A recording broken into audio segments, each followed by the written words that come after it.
یا ایھا الذین آمنوا توبوا الی اللہ توبۃ نصوحا، اہل ایمان رجوع کرو اللہ کی جناب میں، لوٹو پلٹو توبہ کرو، اور وہ توبہ بھی نہایت خالص توبہ ہو۔ یہ توبہ حضرت علی رضی اللہ تعالیٰ عنہ نے ایک مرتبہ دیکھا ایک شخص کو، وہ گردان کر رہا ہے توبہ کی تیزی تیزی سے، تو فرمایا یہ تو توبۃ المکذبین ہے، جھٹلانے والوں کی توبہ ہے یہ۔ وہ گھبرایا، تو پھر آپ نے فرمایا توبہ وہ ہوتی ہے جس کے ساتھ وہ ساری کیفیات ہو، شدید ترین پشیمانی ہو کہ میں کیا کر بیٹھا ہوں، پھر یہ کہ آئندہ کے لیے عزم مصمم ہو کہ ہرگز دوبارہ یہ کام میں نہیں کروں گا، اور نہایت گڑ گڑا کر اللہ سے اس کی دعا جو ہے اس کی معافی طلب کی جائے۔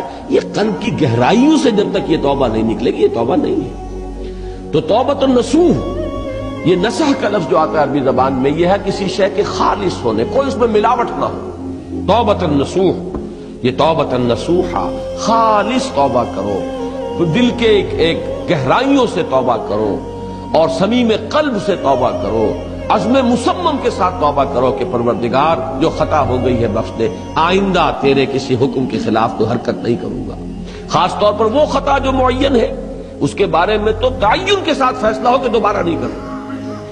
اس میں ہو سکتا ہے، جیسا کہ میں نے شاید آج دن میں کسی گفتگو میں عرض کیا تھا، بعض طبائع ہوتی ہیں مریض، ان کی قوت ارادی جو ہے کمزور ہوتی ہے، اس وقت وہ خلوص دل سے بھی اگر طے کر رہے ہیں کہ یہ کام دوبارہ نہیں کروں گا، تو وہ کمزور قوت ارادی کی وجہ سے اس پر قائم نہیں رہ سکتے، کل یا پرسوں یا کچھ عرصے کے بعد پھر پھسل جاتے ہیں۔ اس سے وہ توبہ باطل نہیں ہوگی، اس بات کو سمجھیے، یہ نہ سمجھیے کہ میں انکریج کر رہا ہوں، لیکن مسئلے کو سمجھ لیجیے۔ جس وقت انسان توبہ کر رہا ہے اس وقت عزم مصمم کا ہونا ضروری ہے۔ اب یہ اللہ جانتا ہے ہمارے دل کے اندر کے حالات کو، ہماری کیفیات کو، اگر اس وقت عزم مصمم ہے تو توبہ صحیح ہو جائے گی، پھر اگر خطا ہو گئی پھر توبہ کرو، پھر خطا ہو گئی ہو پھر توبہ کرو۔ بازا بازا ہر چہ ہستی بازا، گر کافر و گبر و بت پرستی بازا، این درگاہ ماں درگاہ نومیدی نیست، صد بار اگر توبہ شکستی بازا، اگر 100 مرتبہ بھی توبہ ٹوٹ گئی ہے کوئی پرواہ نہیں، جب تک یہ زندگی کا تسلسل چل رہا ہے، معلم یغرغر، جب تک کہ وہ گھنگرو نہیں بولا ہے آ کر حلق میں، اور نزع اور جان کندنی کا عالم شروع نہیں ہو گیا ہے، اس وقت تک توبہ کا دروازہ کھلا ہوا ہے۔ لیکن جس وقت توبہ کر رہا ہے آدمی، اب یہ آدمی اپنے آپ کو دھوکہ دے لے گا تو دوسری بات ہے، لیکن اللہ جانتا ہے، اس وقت اگر عزم مصمم ہے تو توبہ درست ہو جائے۔ تو جو بھی معاملات ہیں اللہ اور بندے کے مابین، اس میں 3 شرائط ہیں کہ جو علماء نے معین کی ہیں۔ ایک حقیقی پشیمانی، وہ پشیمانی جس کے لیے اقبال کا وہ شعر بہت مشہور ہے جو انہوں نے نوجوانی میں کہا تھا، اور داغ دہلوی اس مجلس میں موجود تھے جہاں علامہ نے یہ شعر پڑھا ہے، تو انہوں نے بڑی داد دی تھی کہ میاں اس عمر میں اور یہ شعر یعنی چشم بد دور، وہ یہ داد کا بڑا ایک یعنی بلیغ انداز ہے۔ وہ شعر کیا تھا؟ موتی سمجھ کے شان کریمی نے چن لیے، قطرے جو تھے میرے عرق انفعال کے، شرمندگی کے احساس سے پیشانی کے اوپر اگر پسینہ آ گیا ہے، شرمندگی ہے اللہ میں یہ کیا کر بیٹھا، اللہ مجھ سے کیا ہو گیا، تو یہ شرمندگی سے اگر عرق آلود ہو گئی ہے پیشانی، تو اللہ کو یہ اتنی محبوب ہے کہ موتی سمجھ کے شان کریمی نے چن لیے، قطرے جو تھے میرے عرق انفعال کے۔ حدیث میں یہ مضمون آیا ہے، اللہ کو کتنی خوشی ہوتی ہے اپنے بندے کے توبہ سے۔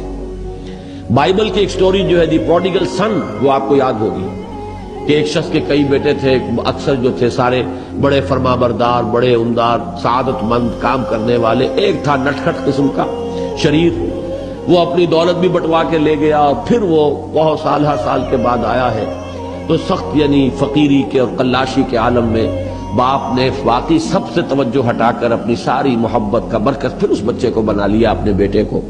تو وہ سعادت مند بیٹے تھے، انہوں نے کہا کہ یہ کیا کیا آپ نے، یہ ایسا اور یہ ایسا اور یہ ایسا اس نے یہ کیا، اور آج آپ پھر اس کے لیے وہی آپ کی محبت جو ہے وہ یہاں پھر اس کے جو ہے شامل حال ہو گئی ہے۔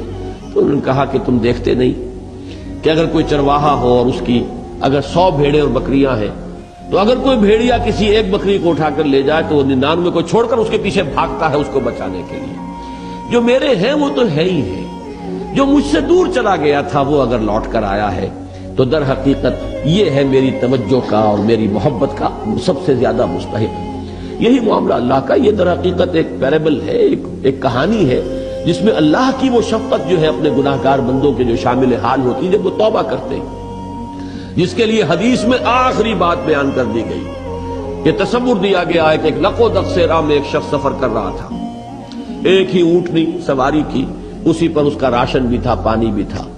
تھوڑی دیر کے لیے وہ ایک درخت کے سائے میں بیٹھا سستانے کے لیے، دھوپ کی تمازت سے بچنے کے لیے، تو ذرا بیٹھا بیٹھا اونگ گیا.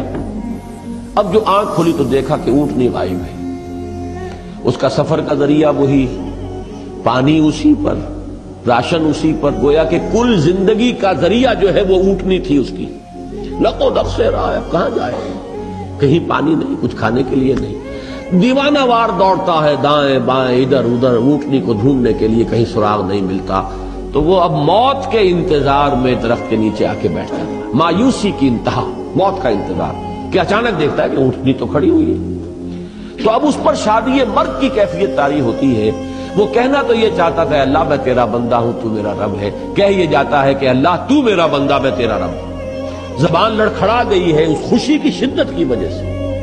تو حضور فرماتے ہیں کہ اللہ کو اپنے کسی گناہگار بندے کی توبہ سے اس سے بھی کہیں زیادہ خوشی ہوتی ہے. تو اس کو ذہن میں رکھیے، توبہ کا بڑا اونچا مقام ہے. ہمارے ہاں شرائط بھی سخت ہیں. 3 شرطیں وہ، ایک عزم مصمم، ایک پشیمانی، حقیقی پشیمانی. نمبر 2 عزم مصمم کہ اب دوبارہ نہیں کروں گا. نمبر 3 ایک مرتبہ ضرور اس کام کو چھوڑ دینا. یہ گویا کہ اس کے عزم مصمم کا فوری ثبوت ملنا چاہیے. کچھ دنوں کے بعد پھر کہیں جذبات کا رحلہ آئے، کوئی اور خطا ہو جائے، بات دوسری ہو. اور جو حقوق العباد کا معاملہ، اس میں 4تھی شرط اور ہے، اس لیے کہ حقوق العباد کی کوتاہی جو ہے اللہ تعالیٰ معاف نہیں فرمائیں گے. وہ تو وہی بندہ ہے جس کی آپ نے حق تلفی کی ہے، کسی کی غیبت کی ہے، کسی کی چغلی کھائی ہے، کسی پر تہمت لگائی ہے، کسی کا مال ہڑپ کیا ہے، کسی کو دھوکہ دیا ہے، کسی کی عزت پر حملہ کیا ہے، تو وہ تو وہی معاف کرے گا. یا یہ کہ آپ کی جو نیک اعمال ہیں وہ اس کو دے دیے جائیں گے قیامت کے دن، اور اگر آپ کے اعمال ختم ہو جائیں گے تو اس کے گناہ جو ہے وہ آپ کے کھاتے میں ڈال دیے جائیں گے. بہرحال جو 4تھی شرط ہے حقوق العباد کے معاملے میں کوتاہی میں توبہ کی، وہ یہ ہے کہ آپ یا معافی طلب کریں یا تلافی کریں اس شخص کی جس کے حقوق کو آپ نے طلب کیا.